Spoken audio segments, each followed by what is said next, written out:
Hi, welcome to another episode of General Nerdery. I haven't mentioned this in the show before, but I work at a camera store.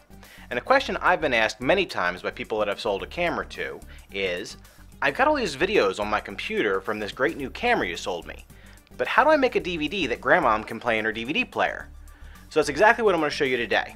How to make a DVD that you can play in any DVD player. Now in the past, I've used a professional program to do this.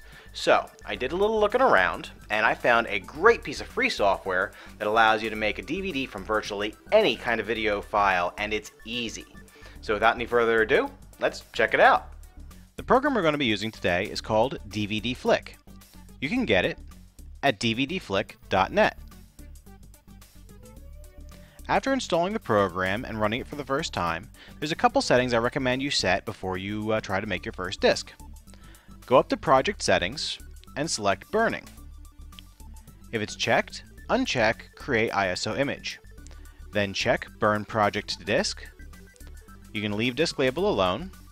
Drive. If your computer has more than one optical drive that can create DVDs, select the one you want to use to make your discs. Leave speed alone.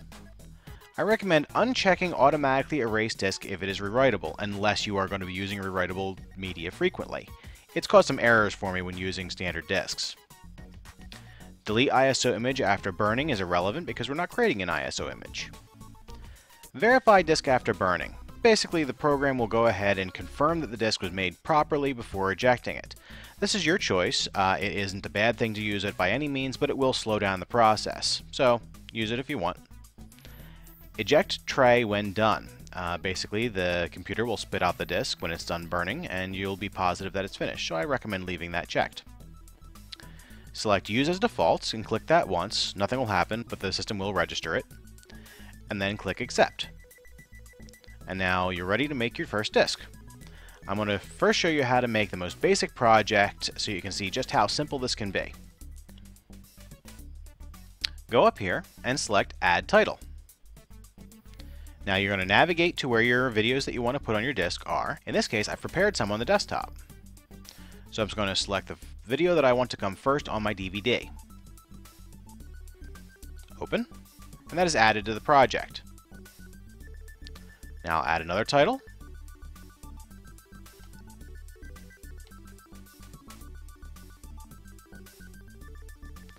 And then I'll add another title.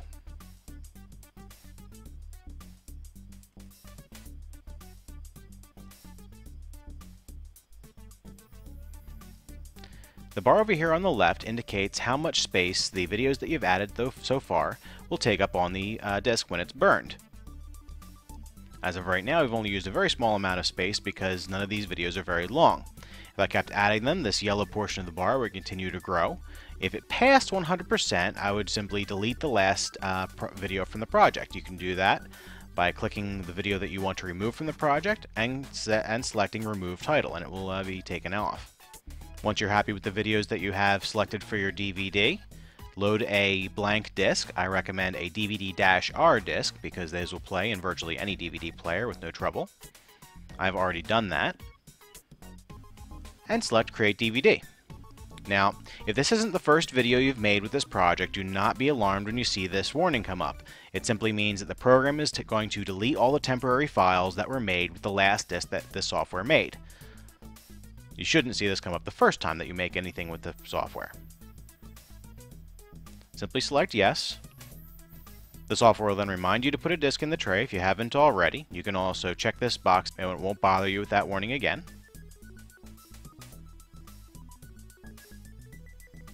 And off it goes. It starts first by preparing the files, then it will encode the video, encode the audio, combine the sources into the final files that are going to be put onto the disk, add subtitles if there are any, and burn the DVD and finalize. And it just goes through step by step. You don't have to monitor this process. You can go have a sandwich or go to bed or whatever it is. Fun little side note, they added a little game of Tetris into the program that you can play if you want while it is authoring the disk.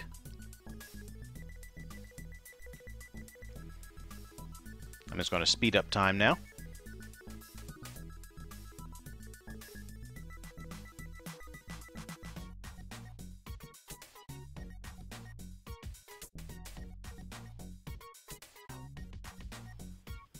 Alright, there we are. And the whole burning process took 7 minutes and 34 seconds. I don't have any video of it, but the disk was spit out just fine. I'm just going to go ahead and put that back in. Wait a second. There we go. It's registered as DVD video. Now I'll just right click and play.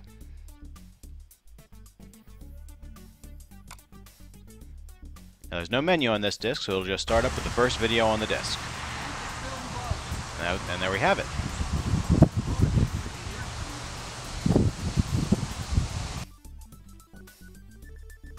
Let's just minimize that again. And close. So that's a simple project, and you saw how easy that was to make. Now let me walk you through just a couple of the more advanced options. First of all, as I mentioned at the very beginning, this program can analyze and convert basically any video that you throw at it, making it DVD compatible. However, you can manually change a few things about it. First of all, if the program does not correctly detect whether it was a widescreen or a 4:3 video source, you can manually change that, although usually it does get it right.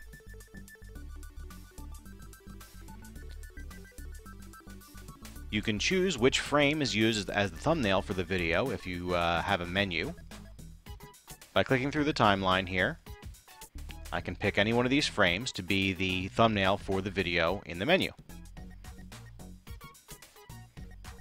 Under Chapters, you can click this tab right here and have the program automatically create a chapter within any given video file at a preset number of minutes. Every 10, every 15, every 20, and so forth. You can also tell it to divide the video into a preset number of chapters.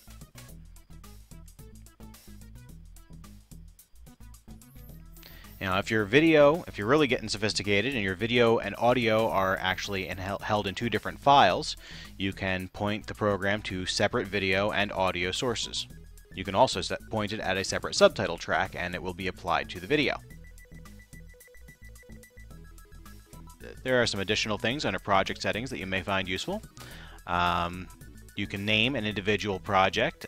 This will be helpful if you are creating a DVD menu, because the name of the project will be the name on the menu.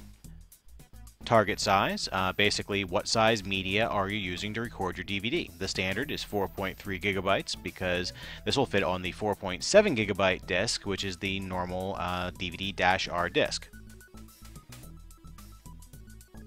Encoder, the default is set to below normal so as not to impact your system performance. If you set it higher, the whole operation may go faster, but it may slow down other operations while your disk is being created. Under Video, we have target format. The default is set to NTSC, which is the US standard, also used in Japan. You can set to PAL, which is the European standard. This is nice if you, of course, either live in Europe or if you want to send discs overseas to someone in Europe. NTSC film, if you're making a DVD strictly using source material that was recorded in 24 frames per second, you can get slightly higher video performance by selecting NTSC film. And of course, mixed would be for mixed content. Under encoding, fastest will produce lower quality results, but in less time, and best will of course produce the best results, best picture quality. If you have time, I'd say set it for best. Target bitrate, I'd leave this at auto fit. Basically, it will calculate the best bitrate that it can to make everything fit on the disc properly. Audio, nothing really of interest that needs to be changed here. Under playback, you can select after the first title has finished playing to automatically continue to the next title, to continuously loop that title, to stop playing, or to return to the menu. So if you wanted to create a disc where after each individual chapter was played, it would automatically just revert back to the menu and somebody could select a different chapter, then you would select this option right here. The default, of course, play next title means that we'll continue to play each title in order until the disc is finished. If you have put subtitle tracks on the disc and you wanted to turn them on by default, select Always Enable First Subtitle. We've already covered burning.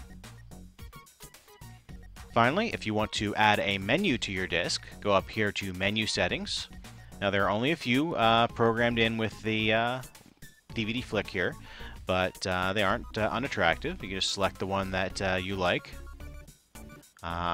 Currently in the demo window, it's showing the title of the theme. However, when you actually create your disc, the title of your project will be what is displayed here.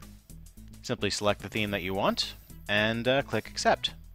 And now, if I were to click Create DVD again, it would burn just the same as it did the first time, but this time the disc would have a menu.